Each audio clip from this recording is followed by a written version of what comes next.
You know what's weird? Most big disasters don't start looking big. They start small.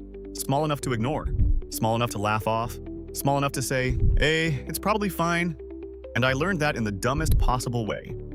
A while ago, I noticed this weird sound in my room. Not loud, not dramatic, just this tiny clicking sound every now and then. At first, I looked around like, what even is that? Then I did what a lot of people do when something seems annoying but not urgent. Absolutely nothing. Because in my head, I already had the perfect logic. It's probably nothing. If it was serious, I'd know. I'll deal with it later, which, by the way, are famous last words. So for the next few days, every now and then, I'd hear it again. Click, click, click. And every single time, I'd react the same way. Pause, look around, ignore it. Then one night, I'm trying to relax, and suddenly the power in part of the room cuts out.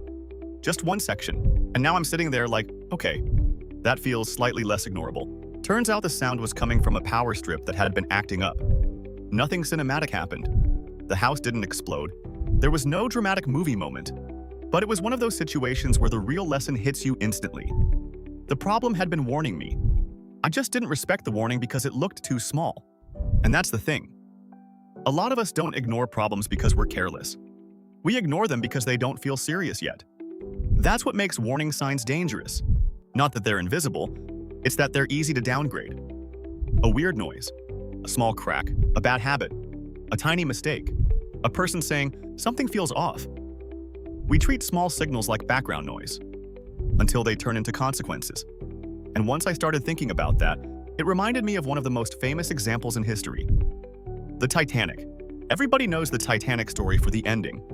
Huge ship, iceberg, disaster. But the part people forget is that before the disaster, there were warnings.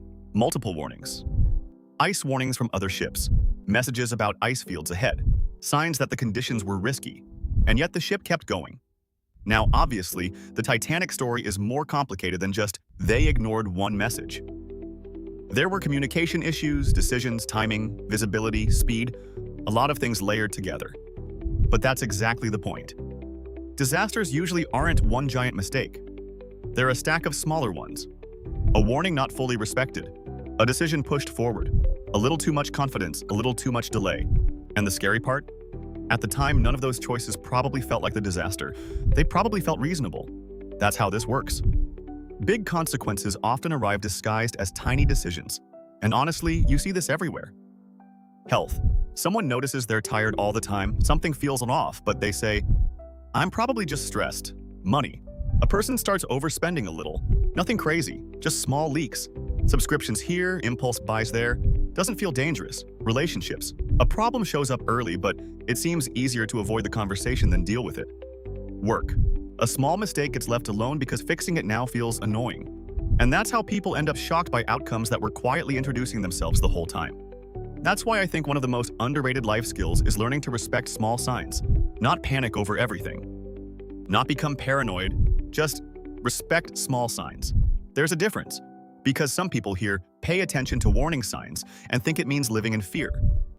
It doesn't. It means not assuming small automatically means safe. If something keeps showing up, it matters. If something feels off repeatedly, it matters. If the same issue keeps returning, it matters. And sometimes the smartest thing you can do is deal with a problem when it still feels almost too small to care about. Because that's when it's cheapest. That's when it's easiest. That's when it's most fixable. Nobody feels like a genius for fixing something early. It's not dramatic enough. You don't get the cinematic story, but you also avoid the cinematic disaster. And I think that's part of why people miss this lesson.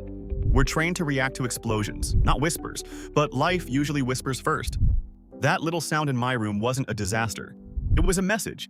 And I kept waiting for the message to become dramatic enough that I'd finally respect it. That's such a human thing to do. We wait for pain to become obvious. We wait for consequences to become visible. We wait for probably fine to become definitely bad. And by then, the price is usually higher. So yeah, ever since then I take small warning signs way more seriously. A weird sound, a repeated problem, an uncomfortable feeling, a pattern that keeps showing up. Because most of the time, the worst problems don't come out of nowhere. They send smaller versions of themselves first. And that's why you never ignore small warning signs.